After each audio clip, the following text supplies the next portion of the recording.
Because reading is kind of rough sometimes. Anyway. Don't you think? Yeah. Yeah, it can be.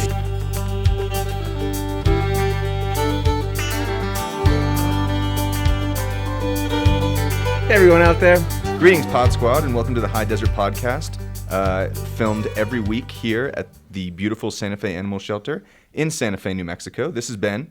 And that's Rob, and we're the most progressive animal shelter in the world. Well, just about. Anyway, we have a great show for you today. And first off, we're going to be talking to you about just a lot about the news that most affects you. And it's not about politics. It's about pets. Exactly, Ben. And you know, it's important because the next president isn't going to live in your home with you, whereas your cat and your dog obviously do. Where will she live? What? The next president? I don't know. Not in my house. Whoever it is, I guess, at this point. We have a dear friend with us today, a great guest who has worked with animals her entire life. She used to work in zoos, played with kangaroos, and now she drives around our mobile adoption van on weekends and during the week, I believe, for some offsite adoption events, which are really, really big for us. And then we also have some segments with our training tips with Emily and a little game we're going to play, Ben. And I don't know anything about the game, so I'm hoping that'll be great. As usual. Hope it'll be great. That's right. Our behaviorist Emily will have some awesome tips, like, as always. And then we can, she even talks to animals. Right, Rob? Walks with the animals, talks with the animals. That's Dr. Dolittle. And Amber, of course, I think she was Wizard of Oz more than Dr. Dolittle, wasn't she? Who, Amber? Yeah, she can talk to monkeys. She can talk to anything. Anyway. Oh, I hadn't. Okay, fair enough. Then we're going to take some questions from our Pod Squad, all our folks out there that are our watcher, all of our listeners and viewers. We do have another guest today. Well, she won't really talk much, although she might growl and bark at Rob. Her name is Siobhan. She's the world's cutest dog, Vicious. Absolutely. No, but look at her. She's like Mother Teresa. She just rub her right here and she just goes to sleep. She's not a fan of me. Well, hopefully we won't have any conflicts here on the show. She also has a puppy. It's over there under Ben's desk. This happens to be also Ben's office, in case you folks didn't know. One of the best things about working at the animal shelter is that we get to really office foster animals and puppies and moms and everything else to give them a really great, I like to say, paw up on life. Yeah. Yes, that's true. It's really not fair. Ben gets all the puppies, all like the newborns in his office. We get stuck with other great dogs, obviously. It's not that unfair. He's got to do the more cleaning up, so it's fine with me. Actually, this is an easy one to do. Anyway, so don't we have some pet news coming up? Right now it's pet news.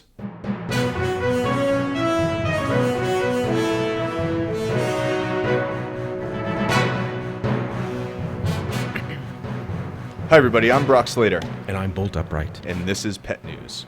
Dun, da, da, da. Today, we're talking about a issue that comes very close to home for us. Recently in the news, you might have seen that reading to dogs has become a very popular activity for children. That's correct. In the young kids out there.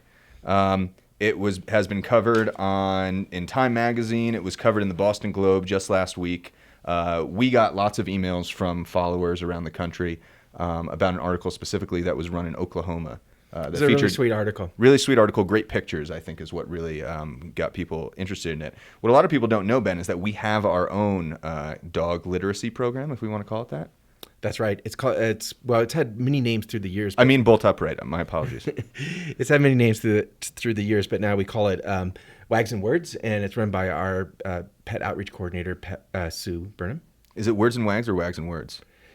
It's either one. Whatever either the one. dogs want to do. Exactly. We can stay flexible. I guess Wags. It depends on how good of readers they are. If it's Words, then Wags, or Wags, then Words. But what's interesting about it, Ben, is that it seems to be a program that was flying under the radar for most folks. It seems like a lot of shelters and Bolt Upright, a lot of shelters and a lot of Bolt. schools. You can just call me Bolt. Just call you Bolt. Have been doing it for years, and for whatever reason, the media or us just caught on to reporting on it. Hi, Jenna. This is Coda. It starts with a simple hello. Coda is excited to see what kind of book you have chosen. As kiddos at this library near Santa Fe get comfy, I've chosen Waggers, and I think it's a really fun book. And flip open a book for their new canine friend. Oh, look, it's doggies, Coda. It's all part of a Santa Fe Animal Humane program called Wags and Words. A few airplanes. Kids who have trouble reading or just don't feel comfortable doing it in front of their peers get to share their stories with pups. It's helping these children become confident in the world. Char Crone is the owner of the therapy dogs used today. Take a bow.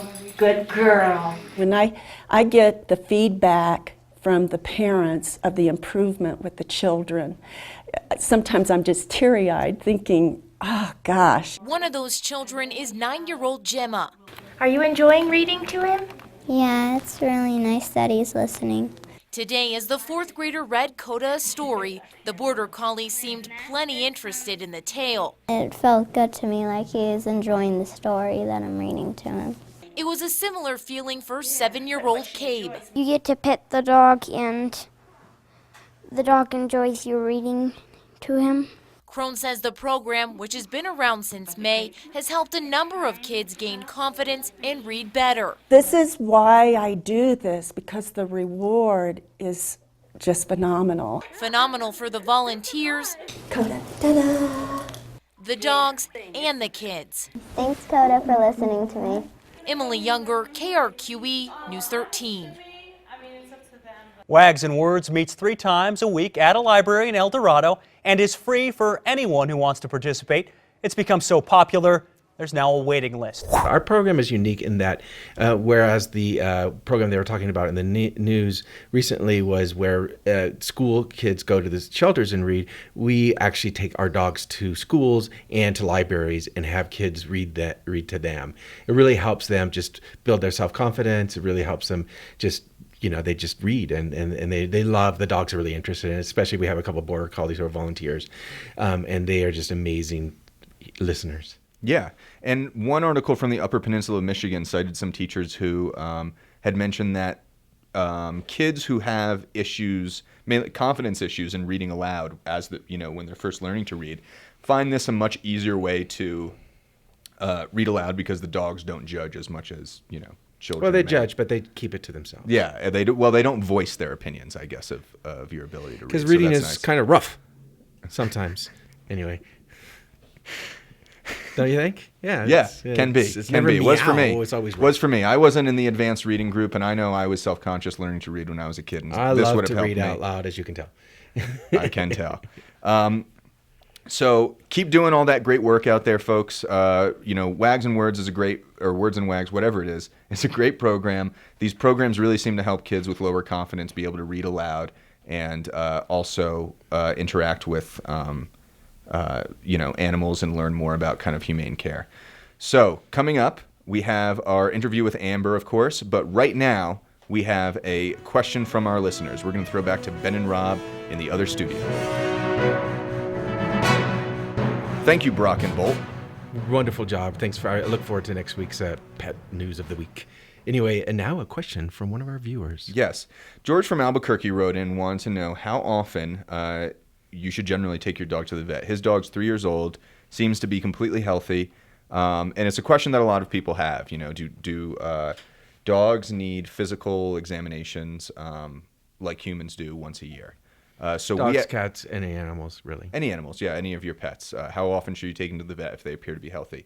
We actually asked one of our vets about it, and here's their answer. So if your dog is otherwise healthy, the minimum amount or minimum number of times you should take your dog to the vet would be once a year.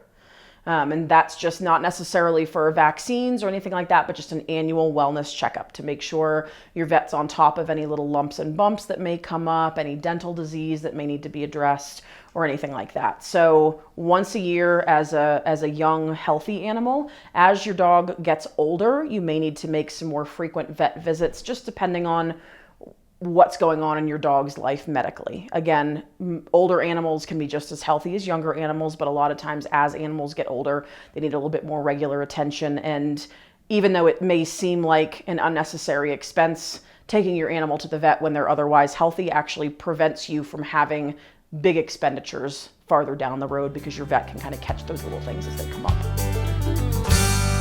So thanks, Doctor. And remember, if you have any questions, please send them to our podcast at humanesociety.org. And that is PAWEDCAST at sfhumanesociety.org, or just post them on our Facebook page. And don't forget that E in Humane Society. Otherwise, it's just a human society.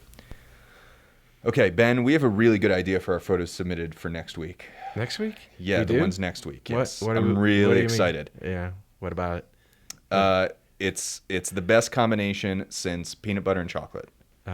Peanut butter and syrup and pancakes? Ben, we're going to have babies and puppies. Babies with puppies. That's going to be fun. They're my two favorite things in the What do you entire mean, world. babies and puppies? Babies, like a I don't single get photo it. with I a don't get it. baby and a puppy. Baby and a puppy. Yeah. What's the matter? You don't like babies and puppies? Gosh, I think they're really cute. But really, do we want to combine them? Yeah. Because Why, puppies are going to win over the babies every single time. Oh, I don't think that's fair to the babies. Really, have you seen babies? Do you really look at babies? Do you know what they look like? Yeah, they all look like Winston Churchill. Until but they're the point is 21, you that- don't even need to talk to them. Yeah, I know. And actually, well, I mean, I'm excited. The Well, babies are a lot more We'll work. see about that. Okay. The babies are a lot more work. They're just weak, and they're not even capable of taking care of How themselves. could you say that about a baby? Well, they're so cute. That's why they're cute. Oh, they're cute. No, Yeah. they're weak and they're small and they're loud, but I really like them, and I'm really excited about babies and puppies. Well, I'm glad next week. that floats your boat. Okay. So, without further ado, So send us, please, all your babies and photos, babies, puppies, and whatever you want. and we don't want photoshopped pictures of babies with a puppy. We want babies and puppies in the same photo. Stay safe, babies and puppies. Really exciting. You're all going to want to tune in for it. I know I'm excited. Well, we have a couple already. Debbie has sent us several of her puppy, Piper. But anyways, yeah, please send them. You're going to have to ratchet it up a bit to impress me. That's for sure. Okay. Post them on our Facebook page or podcast, PAWEDCAST at sfhumanesociety.org. Now for our main segment with our very own Amber Walker. We're very, very excited to have her here. Hi, Amber. Hey, Amber. Have you been having fun so far? You got to turn up your mic. Hi, Hi, Amber. Have you been having fun? You seem really excited to be here. I'm ecstatic to Okay. be here. Great. We're going to talk a little bit about Amber. She's worked in zoos and now works in shelters, or in this shelter at least.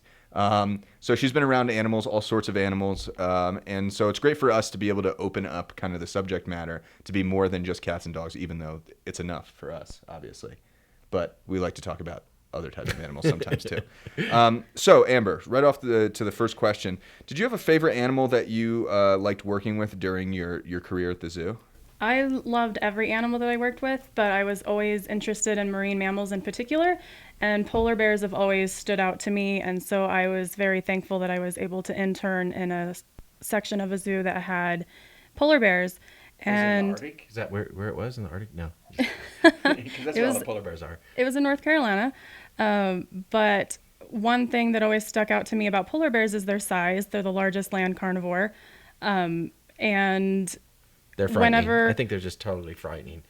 they're fantastic. They're majestic. And one thing that I really loved about working in zoos was being able to educate the public about conservation. And in particular, the kids would come to the keeper talks and they would just be fascinated with the polar bear because it's a big white bear, and it's not something they would necessarily see on their own in the wild. Not many people see them in the wild unless you live in those particular areas, and so it's just an extra chance to educate kids about conservation and tell them what they can do, because every little bit counts, and global warming is happening and polar bears are in trouble. Suffering, that's for sure. So you want to slip right into mobile adoptions. Why are they so popular? Why are they important at the shelter? I think they're popular because it gives people a chance to just see some animals that are available for adoption without having to come all the way out to the shelter. We are a little bit out of town. And so some people are just more drawn to going to different areas in town, or they happen to be going on a walk and they might see the RV and they stop by. And they're just important because, like I said, some people can't make it out to the shelter, or even if it's not a stellar adoption day where everybody got adopted, it gives the animals a chance to be socialized by other people. So they meet new people, they meet kids, they might meet some dogs if people have their dogs with I them. love that about, our adoption events, that people can go out and, just really intermingle with them. And those dogs really do enriches their life. Just to get out of the shelter, have a break, do something new, and just really give the counselors an idea of how that dog will act in a different environment. Even if the dog doesn't get adopted that day, it's happened a number of times where someone sees the dog, goes home, they think about the dog all night, and they come to the shelter the next day and they say, I just absolutely fell in love with the dog and I thought about them all night and I just had to come and adopt them. Siobhan had to go to her puppy, so sorry about that. It was actually the first interaction I had with the shelter was at an offsite adoption event. I went and asked if they could recommend a vet in town. My dog needed a checkup, and that's how I made my way out here and fell in love with this place. And all you lovely people here. I've recruited volunteers. Through adoption events. People that have adopted from me have now become volunteers, and they love coming off-site to help volunteer. So if you want to volunteer, hey. So we always have really great events coming up. So isn't there a big one coming up soon? We do have a big one. It's with the North Shore Animal League, and the event is called the Tour for Life, and it's actually sponsored by Purina. They're paying for the Tour for Life staff to drive out around their unit around the country, and they go to a number of different shelters across the country. It's a cool event. We participate with them many years, and this would be also cool because not only is it a cool event, it's because it's April 3rd, which is your birthday, right? It is my birthday. And you're gonna work that day, or you're gonna have your cake afterwards? Should I make you a dog birthday. food? Maybe we'll have a surprise for you. That's great. But it'll be good, and we have another organization that's coming to bring some dogs down to hopefully get some more kids adopted, and then some of our awesome volunteers that do nose work with our kids are going to be doing some demonstrations about that. That's fun. Nose work is fun. And so people get to learn about that. We'll have to have some of our volunteers on to talk about nose work. And there's a little goodie bag to go with each adoption. So goodie bags are good. Yeah. Inherently, because there's goodies. But exactly. Swag bags are a bunch of swag, right? Yeah. So anyway. Okay, now you and Ben share something special, which is your interest in birds. I've never had birds. Actually, we sell a lot of things special, but this to me is the most special, the specialist, if you will. Special. Oh, our birds. Yeah. So what is it about birds that you guys like so much? What I mean, we don't get to talk to them we don't get to talk to them at all. Well, I talk to my birds. My birds talk to me. We don't get to talk about them that much on this show. Ricky sings to Belle, our parrot, every single morning. She has this special song that he has to sing to her. Does he have a good voice? I'm not going to answer that. Incriminating. So Rico sings the same song every time, but he loves Florida Georgia Line as much as his mom. So he sings to Florida Georgia Line every time they come on the radio.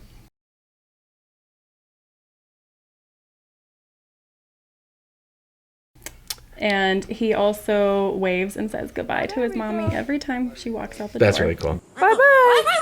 Bye-bye. That's cute. So now we actually have a video of Amber in action at an adoption event. Here it is. It was a fun event. Back at the shelter, Dylan meets with the mobile adoptions coordinator to discuss the upcoming adoption event. And apparently this weekend's Indian market as well. I realized that yesterday. So it's either going to be awesome or it's going to be dead. My name's Amber Walker, and I'm the mobile adoptions coordinator. My job entails taking animals out to the community, making them more accessible to people that can't necessarily come out to the shelter. You can, for sure. Which one's Kenny? The black and white one. This one? Oh wait, they're all black and white. I'm just trying to squeeze you up. My concerns for tomorrow are really the noise level of the dogs. The event tomorrow is at a location that we've never been to. It's indoors, and it's really important for the dogs to be quiet. There's definitely pressure. Worst case scenario, we only talk to like 2 people and do no adoptions. I hope people show up.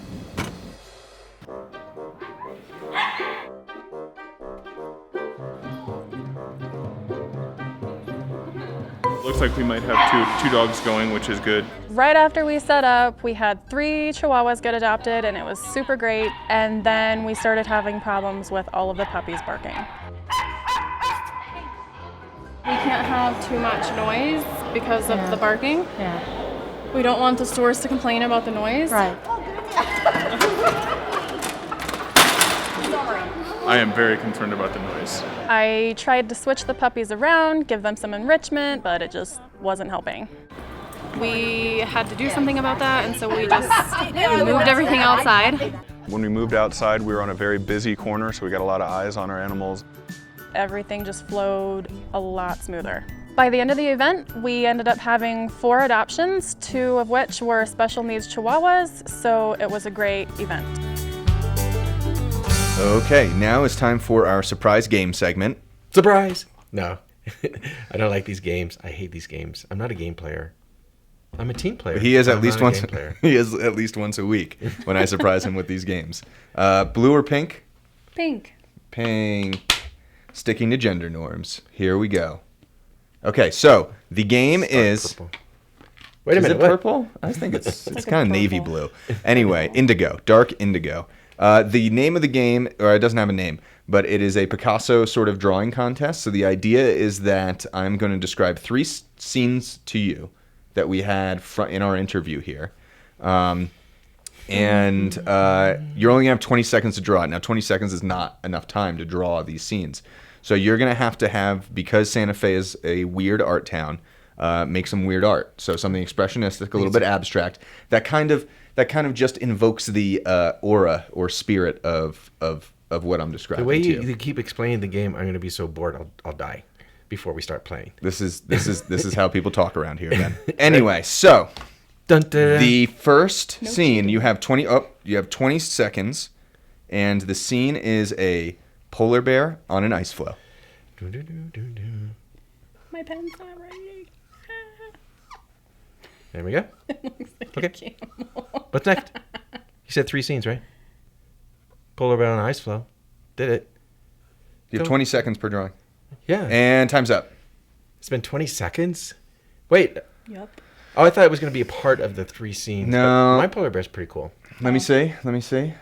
Okay, can you hold them up to the camera so everybody at home can see? So, okay. Interesting. I guess I can spend more time on it next time. Well, Ben's is very Picasso-like in that it doesn't resemble much of... Well, I can kind of see it. This one's more realistic. So here's the thing. Amber has seen polar bears in zoos, and I've actually seen polar bears in the wild. I'm actually leaning In the Arctic. towards Ben's on this one. It seems a little more inspired. Sorry, Amber. Really think outside the box. Think outside the paddle. Okay, I got it. Okay, here we go. Got it. Okay, so And I get Ben to use the host Ben takes a point on that one. I take 5. It's a old obscure band, right? Ben Folds. Okay. It is, actually. I have their CD. Okay, here we go. Jokes. Okay. The next one is a child reading to a dog. Oh gosh. Remember, these will be judged subjectively on style. Oh, I forgot to count. I'm counting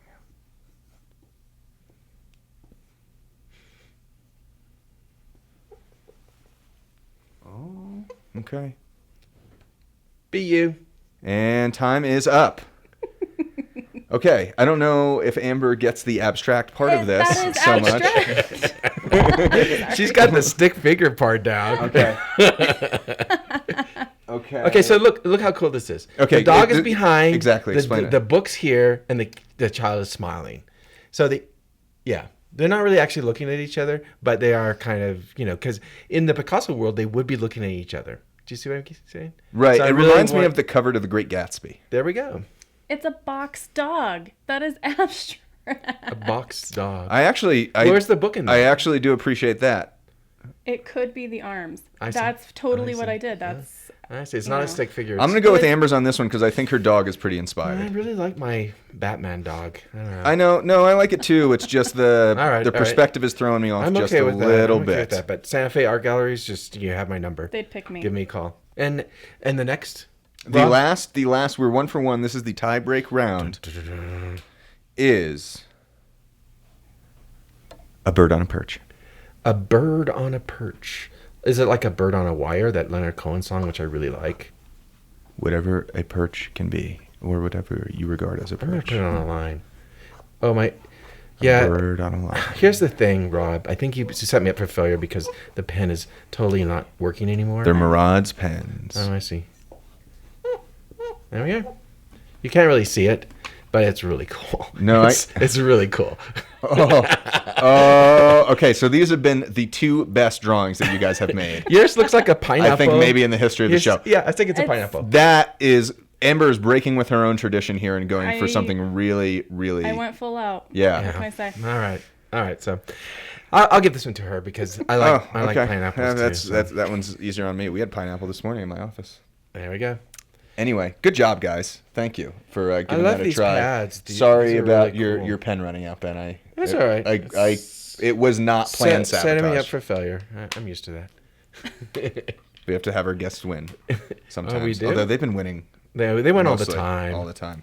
Okay, now, without further ado, the moment you've all been waiting for, here's Emily with our pet training tip of the week. Hi, Trainer Emily here, and welcome to Training Tip Tuesday. This is Jules, one of our resident puppies. He's not quite old enough yet to be adopted, but when he is, he'll be available. And he's going to help me today talk about what to do with problems with puppies chewing. Even though he's a little bit young, he's not quite chewing yet. In just a few short weeks, he will be. So things that you got to do to keep puppies from chewing on your stuff is make sure that they have plenty of their own things to chew on. Puppies chew for a variety of reasons. Sometimes they chew because they're teething. Puppies do teeth. They have a puppy set of teeth that they break in, and then eventually an adult set of teeth later. But also chewing feels good, and chewing is how puppies explore the world. They explore the world with their mouth. Oh, you're cute. You're so cute. So making sure you have a variety of toys ready and available for your puppy with a variety of textures too. Not just soft ones, but also hard ones, rubbery ones. There's a lot of Nylabone products out there. Also, some puppies, especially when they're teething, like ice or frozen chicken broth. That's a very nice thing. Plus the cold helps with the discomfort that they're feeling when they're teething. If your puppy is chewing on something inappropriate, you can interrupt them from it and then redirect their attention onto a more appropriate toy. If your puppy is continually chewing on something large that isn't movable, then there are products out there that make things taste bad to puppies. They're usually bitter or sour. Just do be careful, some of them stain, so test it somewhere unseeable first. Also, the last thing, sort of common sense, is pick things up. Puppies are going to chew on whatever around. So if you leave the TV remote laying around or your cell phone, the puppy can't tell the difference between your cell phone and the and his own chew toys. So thank you very much, and I'll see you next week. Thanks, Emily. That was very helpful. That's so much fun. Thanks. Very useful bit of information there. Yeah. Do you guys want to explain a little bit about what Pepper is? We talked about before. Pepper was the dog that was on the lam for over almost a year. We finally got him, and then just over a year. And then we finally got him, and Pepper, Amber was there working with him, and Pepper really liked Amber, and he was a special boy. Kind of like me too. I liked him a lot. But anyway, so we actually found a sanctuary to take him back to in California, and so we drove my Prius at that time all the way to Folsom.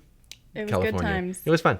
I thank you for mentioning that, because Pepper was here just when I came onto the shelter in April last year, almost a year ago.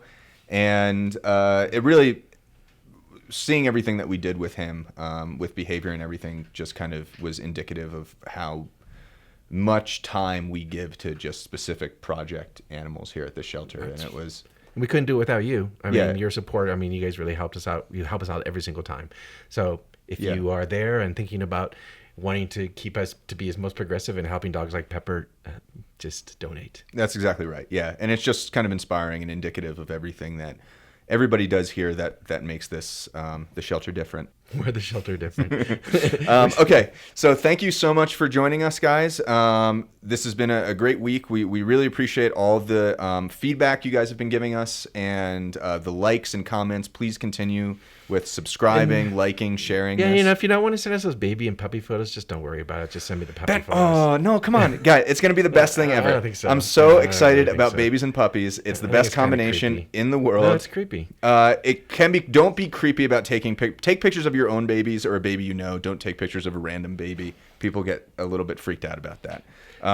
So, Oh, wow. Okay. And remember, we'll also have a very special guest, someone with a heartwarming story and an unparalleled love for animals next week. So I hope you guys will be here for us. yeah. And if you have any comments, questions, feedback, photos, of course, of babies and puppies, send them to podcast at sfhumanesociety.org. Post them on our Facebook page. You can get this podcast on iTunes, iPhone, Android, YouTube, SoundCloud, Facebook. Do it for me. Everywhere. Do it for Siobhan. Do it for this little monster. She's really sweet, but she doesn't like me. Hey, you need your own personal nose cleaner? Got one. Okay. And remember, we are a nonprofit, so please, if you can think of a way to donate or contribute, volunteering, whatever, please do. Thank you so much for joining us. We'll see you next week. Thank you.